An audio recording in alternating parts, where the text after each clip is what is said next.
What's good with it? It's the one and only Sess 45. You already know the hustle guard is in the building, and you are now watching Nolazine TV. Let's get it.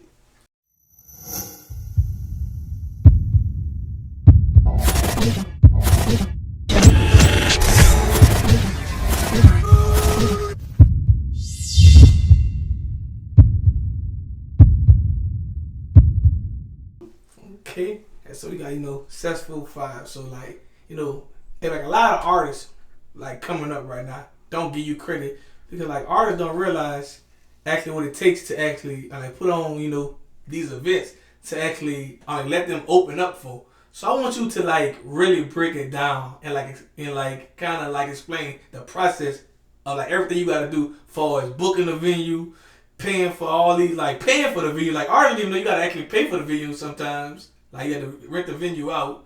You got to have a bar tab. Like y'all don't be drinking. Like I want you to explain the whole process to even get in the venue before actually reaching out to them and like actually explaining to them why they need to sell tickets or anything like that.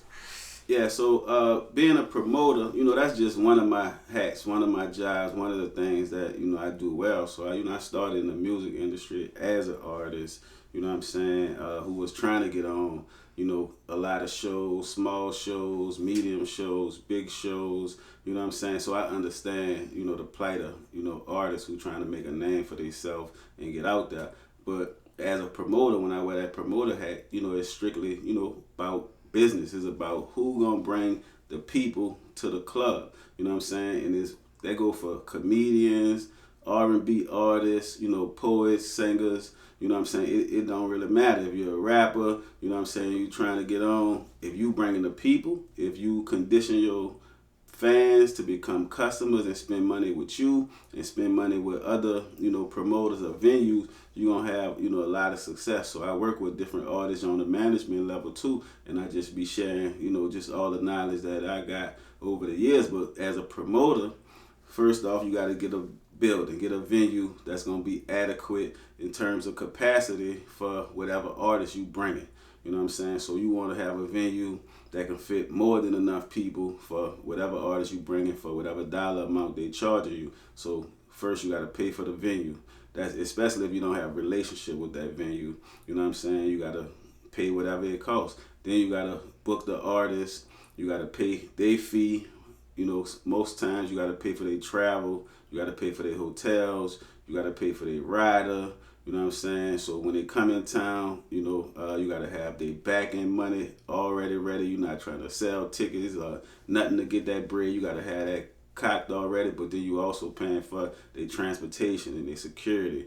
Sometimes meals, their drinks, their bottles, all that. So it's a large fee for that. Then you got, the stuff at the building. You got to pay for your host. You got to pay for your DJ. You got dope people that's collecting, your money and all that. You got to have trustworthy people over that, but you also paying these people as well. So you got to pay for security, artwork, flyers, promotion, whether you're doing just social media or radio, you got to pay for all these different things. Street team, you got to pay for these people to pass out the flyers and the posters to get all that going before you make $1. Before you went over the head with a lot of it. And so for artists who feel like, I got motion, I'm the hottest thing in the street, you should put me on this show for free.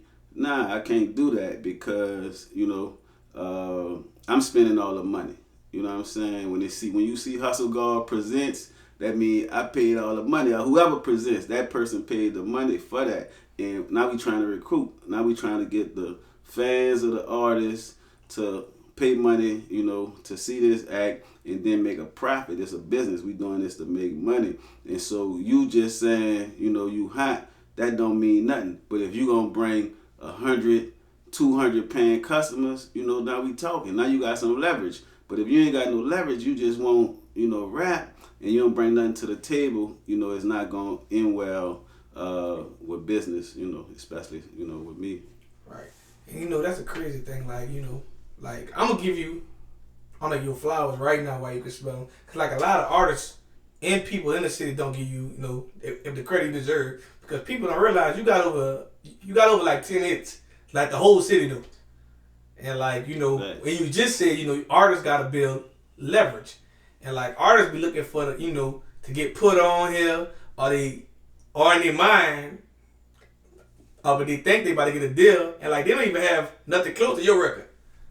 Like you was all on the radio, all in the clubs, and you actually worked your way. But like, why artists think like it's just so easy now? So I think it's like the social media age that makes people think it's easy. People who got 5, 10,000 followers, they see, I'm getting 700 likes every time I post a picture. You know what I'm saying? I'm getting 1,000, 2,000 views. You know what I'm saying? Every time I post, one of my records or whatever. And, that's good. You know what I'm saying? But you got to be able to turn them likes and them views into dollars. You know what I'm saying? So if you're an artist and you're not converting your fans or your following into customers, then you don't have that leverage. You don't have those numbers, the algorithms, the stats, the data to show that you are worth people spending money on, because all of that social media stuff, that's free. I could like for free. I could view for free. But when you say I'm dropping my album on iTunes and them thousands of likes turn into crickets, you know what I'm saying? Like, that mean they cool with you posting it on a free app, but when it comes to time to spend money, they ain't really fucking with you like that. You know what I'm saying? And so that separate the big boys and big girls from the people who doing this, for fun. You know what I'm saying? Like, when we see a lot of these artists, and New Orleans is one of them cities that we support the bounce. You know what I'm saying? But when we put this bounce on, or these girls that do all the bounce, people buying it. People spending money. They buying the tickets and all that. And we have a number of different, rap artists too that people spending money with. So it's not impossible, but it's about the people who put in the groundwork to do it. And so if you're gonna be an artist, man, you can't just be a social media artist and thinking it's easy. So I'm one of the people who promote doing everything. So we do the social media, but we gonna get out in the streets. We gonna go to the clubs, we gonna go to the radio, we gonna go to the block parties, you know what I'm saying? We on the West Bank, we uptown, we downtown, we Slidell. We don't care where you at, we going and market these records. And we just got a track record of being successful from working harder than everybody else. So like, I'm like 21 artists watching right now. Like, how important it is to actually market your music on the internet and like off the internet. Well, it's super important to market your music, on the internet and off the internet, because they have people that don't look at social media every day. So if you thinking, man, I'm popping online, I'm popping on TikTok, why they don't hear my song in the club, why they don't hear my song, on the radio, is because everybody not on them apps. Like, even though TikTok is one of the major platforms for people to get their song broke, like, I don't have a TikTok. Like, I disabled my TikTok. I don't even, like it, even though it's proven to be very successful. And I'm a businessman, so I'm not always on, Instagram or whatever. I'm working in the real world, in real life. And so everybody not online. So if all of your stuff is just online, you're going to miss a large population of the people. And so if you're in a club, people go to the same clubs, because, as humans, we do stuff in habits. So every Tuesday, they might be at Juvie Tuesdays or Caesars, the Hideaway or whatever. Every Saturday they at the Hideaway, they at, this club or that club. So if they there every week, you want to market to those 300 people that's at them clubs, every week. But if you just on social media, you only marketing to your following, just the people in your community or whatever. And the radio touch over 100,000 people, every day. So you might miss out on that if you like, well, I ain't rocking with the radio, you know what I'm saying? But the radio all around the world, because people listen on their apps and everything. They can be in a whole nother state and still listen to that, that station. So it's just it's important to me to touch everybody. I don't never, leave a stone unturned. So when we marketing, we marketing to everybody. We doing posters. They on every pole at the stoplights. When you get to the intersections, we just working, making sure we put it in front of you. And I'm spending money with the influencers. So the people who popular, that's, in whatever city, you know what I'm saying? I'm spending money with them so they can promote my stuff. So you can see it over there, see it over there. To be honest, like New Orleans is a city of dick riders. We watching who got the bag, who's spending the bag. So if you not spending the bag, I don't see you on her page, I don't see you on his page. Who we know popular, other blogs.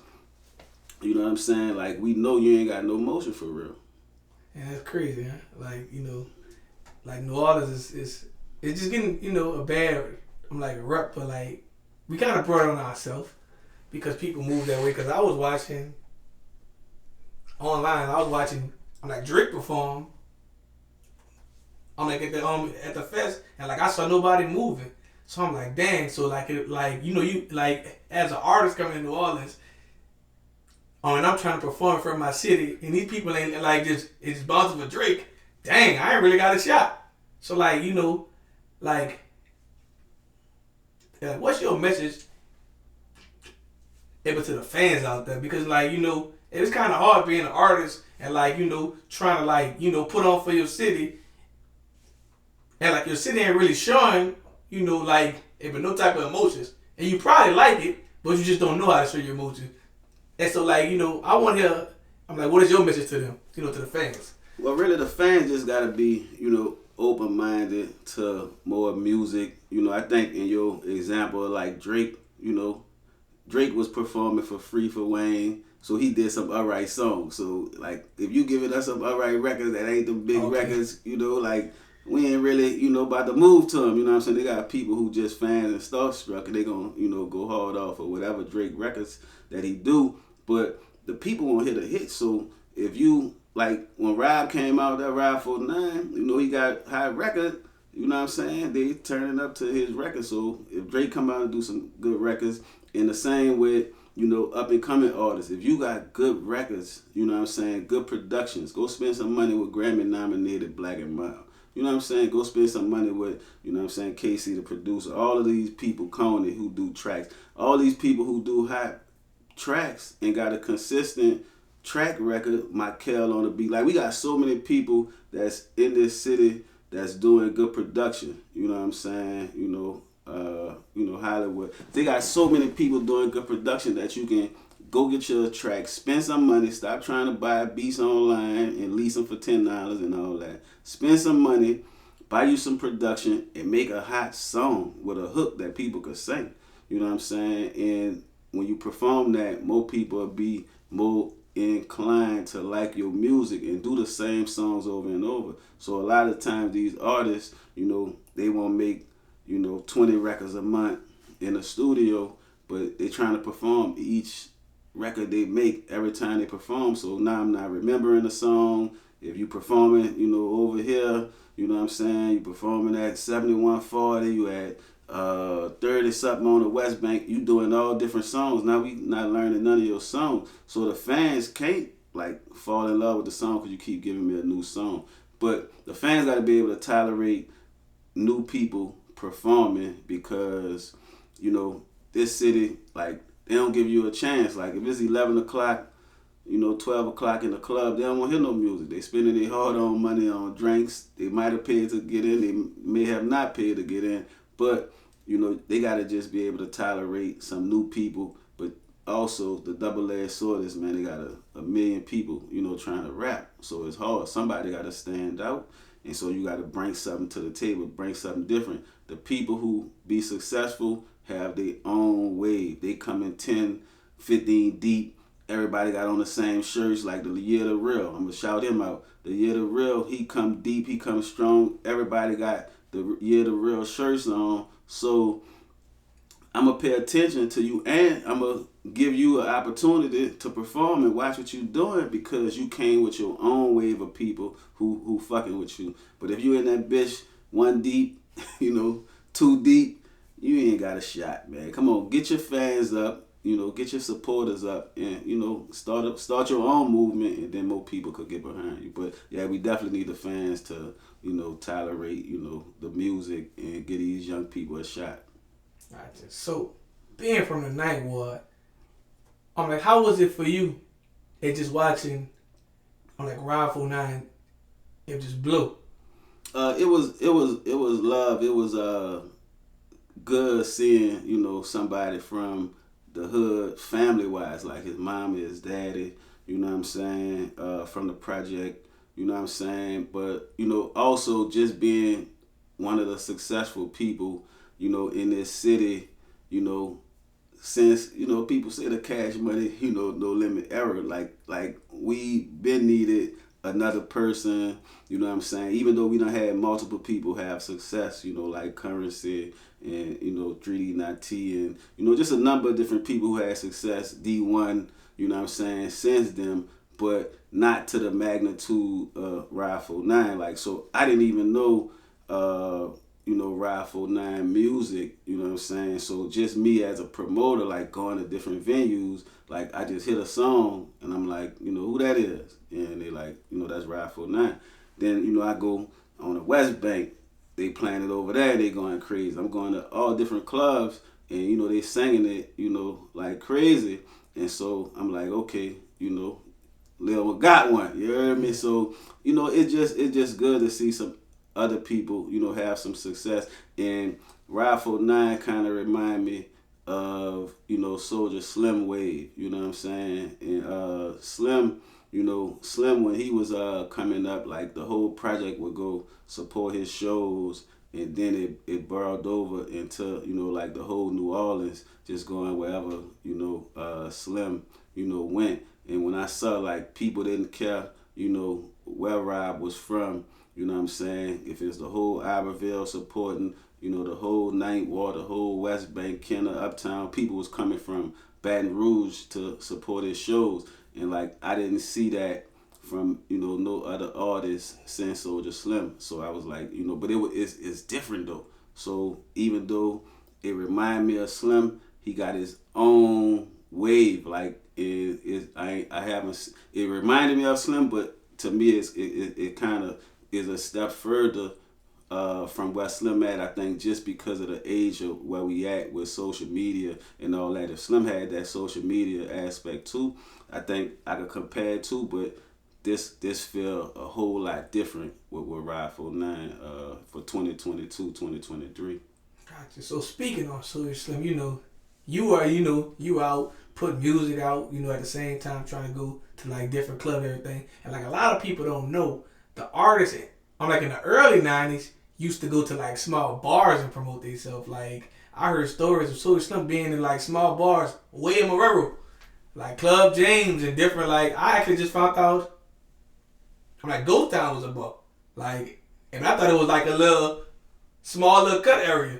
So like I want you to explain like the difference of like really trying to get known, like back in the day to like now, cause like, because most artists feel like they gotta go to Treehouse, to Spades, but like if they don't know, they could go to them, them small little neighborhood bars and like grow a fan base with the older people and everything like that. Right. So yeah, so like early 90s, it was a lot easier to be honest because they didn't have as many rappers.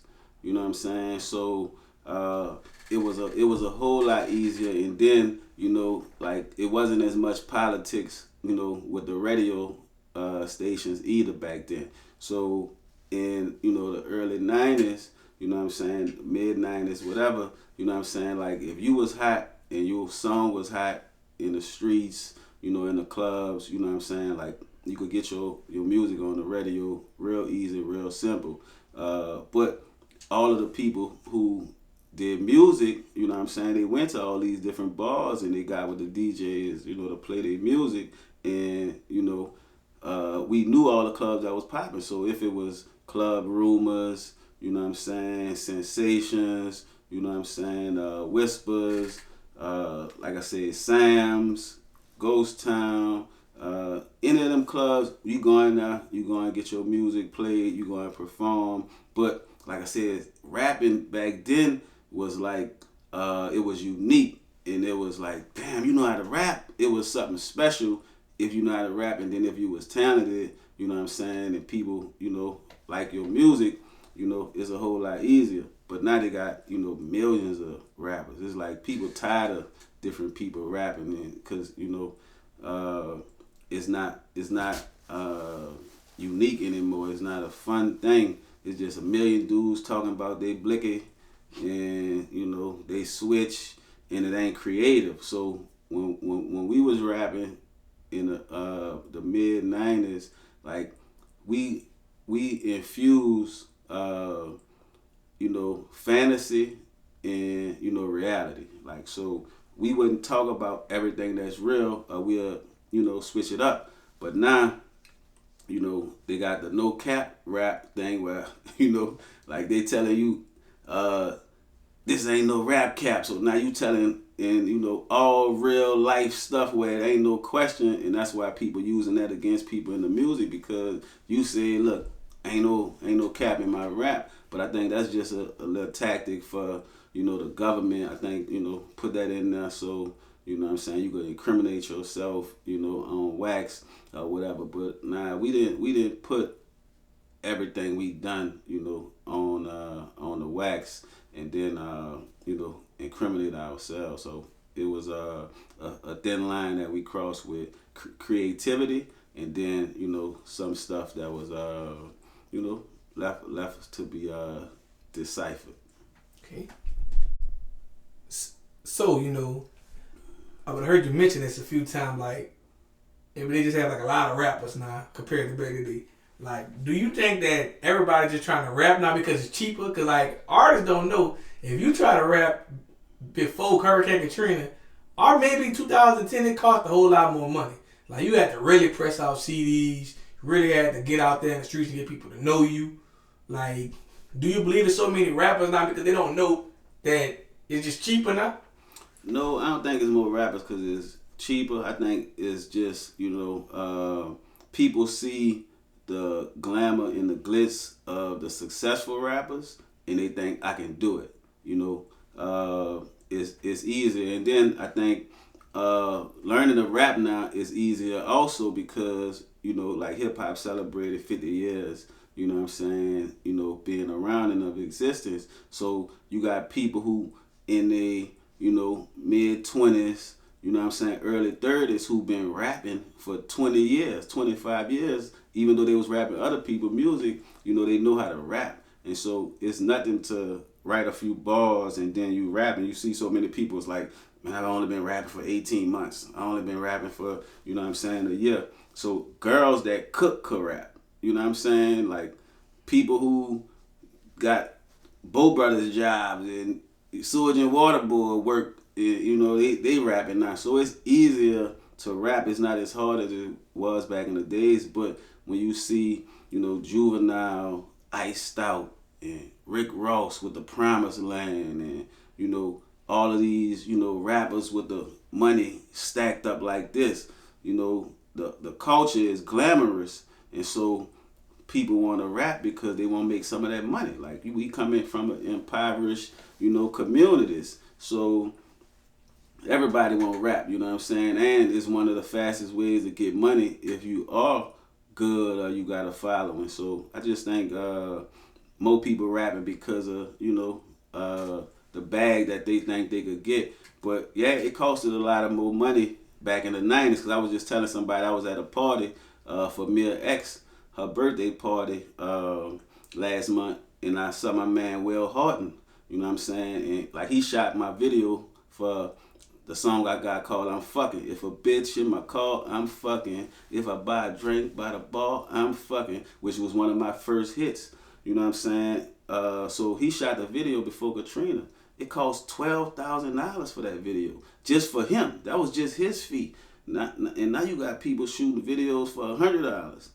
You know what I'm saying? You got people shooting videos for $500 or whatever. But like we spent a lot of money back then because those cameras cost a lot more. You had to pay for production. You know, I had a crane in my video. We shooting on top of the Louisa stove in the night wall. You know what I'm saying? Like we paid for video girls and, you know, just all kind of money. That was just his fee though, $12K. You know what I'm saying? And like I said, that was like 2004. You know what I'm So saying? how much the video cost in total? The video might have cost about like 17,000. You know, at the end of the day, because I had different locations. You know, like we was in Boss Status. We was at 3rd and G Uptown at the little club. You know what I'm saying? So no, that was 2nd and D. One of them. But you know what I'm saying? So like we spent a whole lot of money, and then you know we spent money on advertising, fat and all that. You know what I'm saying? Making sure you know we had big segments on TV, the edit videos and radio and all that. So we spent money on our campaign. You know what I'm saying, for this music. We didn't just make the music and put it online and just hope it do something. And so like all together, just for that song, it was a good 25 to like 30K. It was probably more than that, but yeah, 25, 30 plus. So like, if the crazy thing is now, I see a lot of artists, if it think it just thinks like if with the blogs and the media is free, and like people back in the day actually thought that if like fat and all that was just coming out for everybody. But like I had to interview him and realize that if a record label was cutting him checks. But like I don't know where it came to artists when they thought media coverage is free. Yeah, I'm not sure why they think that, but I think most artists be broke, so they don't want to spend money on nothing but weed. You know what I'm saying? So when you tell them a price, you know what I'm saying, like some people don't see the value in it. You know what I'm saying? Especially when you from the city where they live at. So if you from here and they see Nolazine, you know what I'm saying, they see all of the people, the GDPs and the no rap caps and everybody, they think, hey, y'all should do this because we from this city and we won't see each other blow. But no, you should spend money with them because you won't see them blow and we from this city, and these cameras and everything, these studios rent, everything costs money. And people don't understand that. It's like with Black and Mild. Like Black and Mild, my partner, I've been knowing him for over 20 years, you feel me? And I pay him for his productions. I don't go to Black and Mild because we friends and be like, hey, let me get a beat for free. No, I go there with a bag and, I'm going to do some music and I'm going to pay him. Now, I'm going to expect a discount because of our relationship. You heard me? I'm going to be honest. I'm going to expect a discount. But the thing is, I'm going there with money to pay, and I'm going to let him say the price. I'm not going to tell him what the discount going to be. I'm not going to tell him how much I'm going to pay for the beat. We going to do 10, 15 records, and he going to say, give me this, and we going to do that. But just because you my people and you in this city, I want to see you win. So that's the other thing about me. You know what I'm saying? Like, damn near every artist in this city, I put money in their pockets from booking them. You know what I'm saying? There's no other person in this city that book more people than me. You know what I'm saying? Hands down. Since I started being a promoter, everybody who had a run in this city done got a bag from me. You know what I'm saying? Multiple times. And security, bartenders, clubs, you know what I'm saying? I don't think they got a person alive in this city that, did more venues, spent more money with more DJs and, club owners and artists, than you do Sess 45, the Hustle God. And I feel the same way. I feel like no one in the city ever interviewed like more New Orleans artists than me. Right, facts. Like being independent, like artists. So I'm like, I be telling like, man, we be trying, but you gotta have a budget. Right. Like artists just, you gotta know it ain't for free. For one, you gotta have a budget and you gotta have something interview worthy. Like, if you haven't done nothing yet to be interview worthy, like people always hit me up like, hey, I need to get an interview on Q93. What you done? What you doing? They got major stars coming in town who can't get an interview on Q93. Who major stars, because people don't give a fuck about what you done, what you doing right now. You know what I'm saying? And that's the thing we gotta realize in this music industry. You know what I'm saying? What you done is cool, But like you gotta keep working, man. You gotta keep working, keep reinventing yourself. That's why Wayne always say that. Like, you know what I'm saying? Like, I'm still working. I'm the best because I ain't never stopped. I'm going to record every day. You know what I'm saying? Whether y'all hear it or not, dude, working. Right. And like, hey, that's kind of right, but it's kind of the, like reason that I got the studio is so I could, get those artists and who on a Q93 home at the studio. Facts. Facts. But so being in the music industry for a while now, tell us what do you enjoy most about it and what do you actually hate about it. I think like enjoyment wise come from for me, at least is just like the whole process of recording music and performing it. You know what I'm saying? Like to me ain't nothing better than hearing some stuff that was just a vibe or idea, and then you go to the studio and you make the record and it come out, fire. Like, you know what I'm saying? And you think it's cold. You think that bitch fire. You know what I'm saying? And then other people hear it and they like it. You know what I'm saying? But then when you go on stage and you performing it and, people singing your music and, people coming up to you and like you brighten their day. When they see you, they light up. You know what I'm saying? When they see you, they light up. You heard me? Like, ain't no nothing get better than that.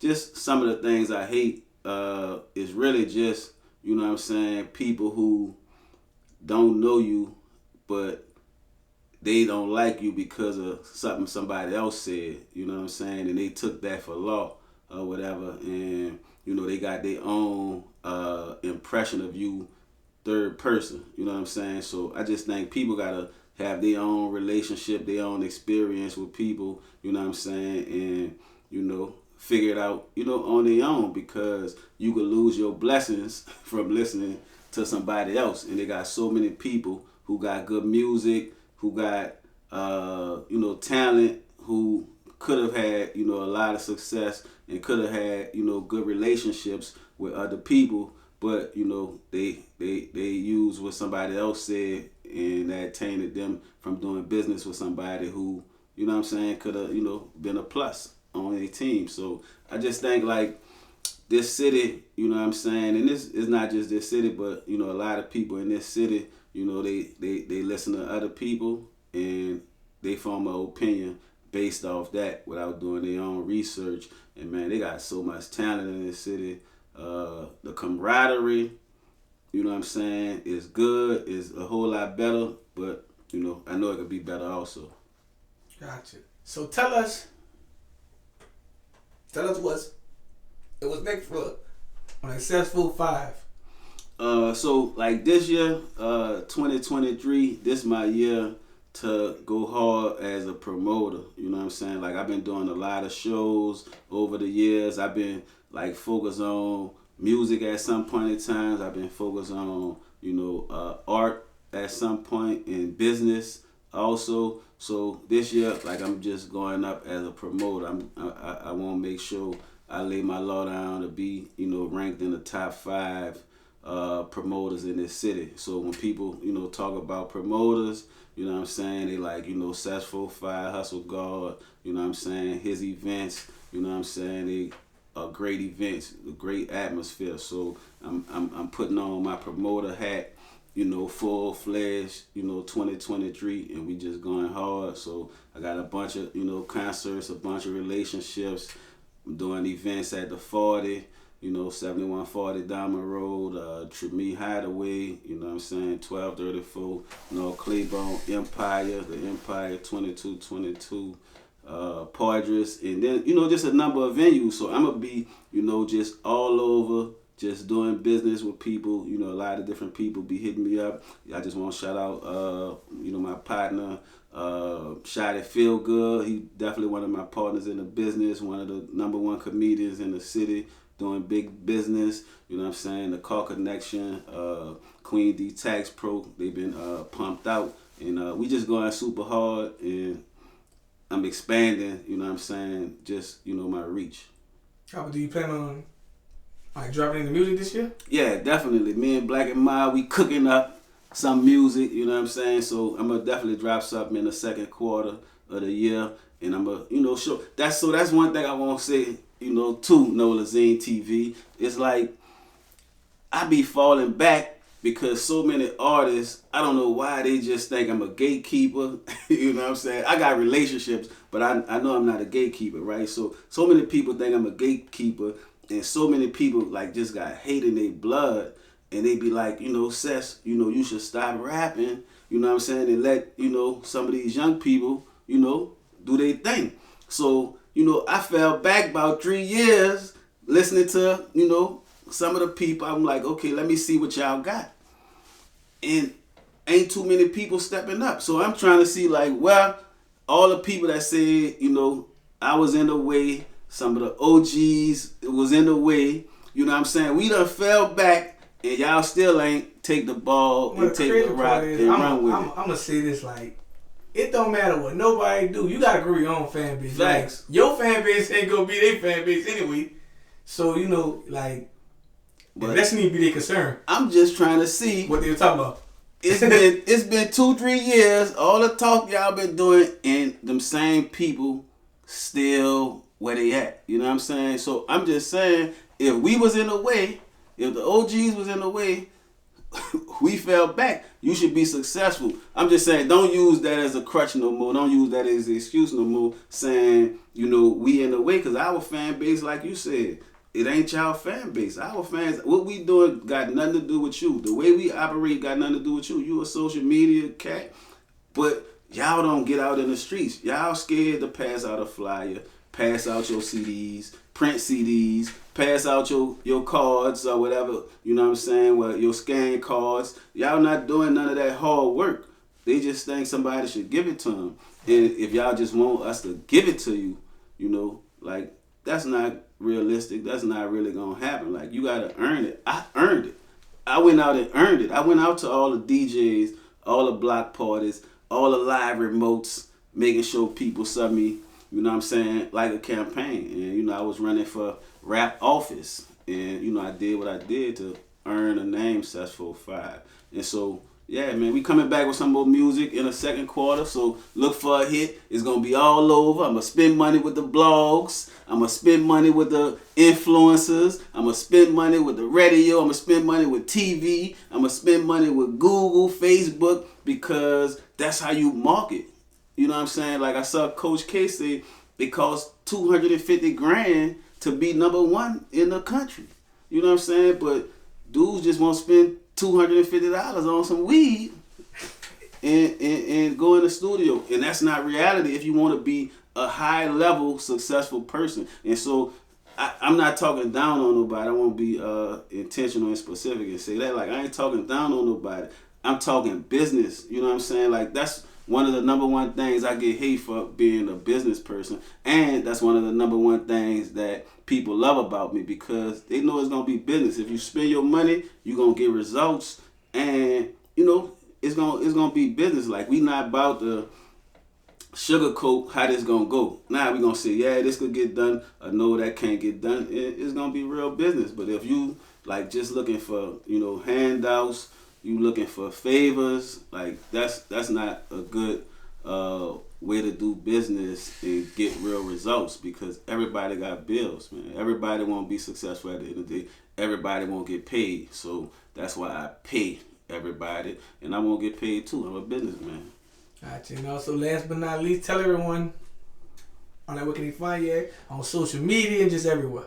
Man, if you looking for Sess 45, y'all know where we at. Nothing but Fire Record Store, 1840 North Claiborne. Y'all come pull up. We at 1840 North Claiborne. We at the 40, 7140 Diamond Road. You know what I'm saying? We over there Monday through Sunday. And I got the Spanish night. You hear me? So if you know any Spanish Latinos, we got the Spanish night on the weekends going down. But yeah, man, I'm in the streets all the time. I'm at the clubs. Every Saturday we at the Tremere Hideaway. You know what I'm saying? Got the big, Plies concert, Mardi Gras night at the Empire. I got Peasy, Lundi Gras night.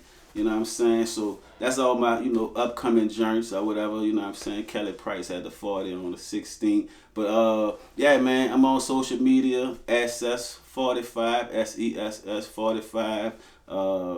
you know. And you can hit us on the horn, man. Hit us on the horn. The link in the bio, everything where you need to see me at, online right there.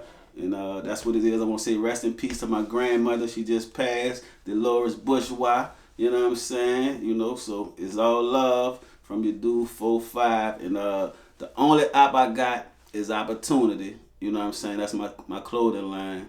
You know what I'm saying? And I want to make sure that's a part of our mentality, man, in New Orleans, man. You know, the only op I got is Opportunity. That's it, man. We don't got no ops. We don't got no opposition. We all could get money together. We all could work together. And we all could rise, you know what I'm saying? And we don't got to look at each other as ops, you heard me? Because, you know, I ain't got no op, but I do got opportunity. You got opportunity. We all got opportunity to get it. And if we look for, you know, the top tier of success, you know, all high level stuff. We ain't talking about people. We ain't talking down on people. Everything high level. High level conversations. I don't want to hear about what they doing. We won't hear about how we could help, how we could grow together. And I do a youth day every fourth Saturday of the month, you know what I'm saying, at a different park. So if y'all want to get involved and change what's going on in the city, tap in with us. Youth Day every fourth Saturday of the month. I'm your man, Sess 4-5. This is my brother clothing line, Love Water, you heard me? Young Sino clothing line, you heard me? So y'all tap in, man. Y'all support. I got the Hustle Guard clothing also, and the No More Us Killing Us clothing at Nothing But Fire Record Store, 1840 North Claiborne. Hit me up. All right, we done. Nolazine, make them scream. Nolazine. Make them SCREAM. Scream. Nolazine, make them scream. You heard me.